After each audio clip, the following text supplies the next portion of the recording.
نہیں ایمان ہے، اللہ کی اجازت کے بغیر نہیں، کوئی تکلیف پہنچی ہمیں، کوئی ایذا پہنچی تو ہم یہ سمجھیں گے کہ یہ اللہ کی طرف سے آئی ہے۔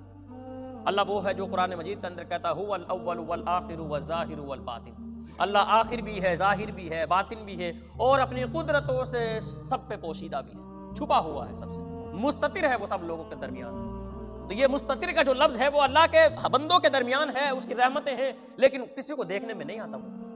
کسی کو سمجھنے میں نہیں آتا۔ اللہ کو کوئی سمجھنا چاہیے کیسا ہوگا،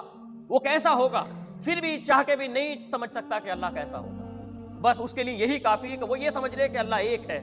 وہ ہمارے درمیان ہے، وہ آخر بھی ہے، ظاہر بھی ہے، باطن بھی ہے، پوشیدہ بھی، بس وہ اللہ ہے۔ اس کے بارے میں زیادہ تعویلیں کرنے کی ضرورت نہیں ہے۔ تعویل کرے گا تو ایمان سے ہاتھ ہوگا،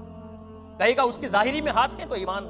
ظاہری میں آنکھیں ہیں تو ایمان ختم، ظاہری میں اس کے قدم ہیں تو ایمان ختم، ظاہری میں اس کے ہاتھ ہیں تو ایمان ختم۔ بس یہ سمجھ کے اس کے بارے میں کوئی تعویل نہیں کر، بس صرف یہ کہ اللہ ایک ہے، جو زمین و آسمان کا مالک ہے، وہ احکم الحاکمین ہے، وہ ہمارا رب، بس یہی توحید ہے۔ بندے کو اگر چلائے تو بندہ چلتا ہے، یہ اللہ ہے، اور بندے کو بٹھا دے تو بندہ بیٹھ جاتا ہے، اس کی اجازت کے بغیر بندہ کھڑا نہیں ہو سکتا۔ کسی کا ہاتھ پکڑ کے سہارا دے کے کھڑا کر لیا تو یہ مت سمجھنا کہ اس کے ہاتھ کے سہارے سے کھڑا ہوا، وہ تمہیں کھڑا کرنے والا بھی یہ کوئی ہے جس کو تم نے حقیقت میں نہیں جانا، وہ جس کا سہارا لے کے تم چلتے ہو وہ کوئی ہے کہ جو میں تمہیں سہارا دے رہا ہے کسی انسان کو ذریعہ بنا کر، لیکن حقیقت میں وہ ایک ہے جو تمہیں حقیقی میں سہارا دیتا ہے۔ تم دیکھتے ہو لیکن تمہیں اس نے ظاہری طور پر آنکھیں دی ہیں، لیکن حقیقت میں وہ دکھانے والا ہے جو تم دیکھ رہے ہو، جو تم سنتے ہو، وہی سناتا ہے جو تم سنتے ہو۔ تمہارے اندر زبان رکھی اللہ نے، یہ زبان اس کے ہاتھوں میں ہے،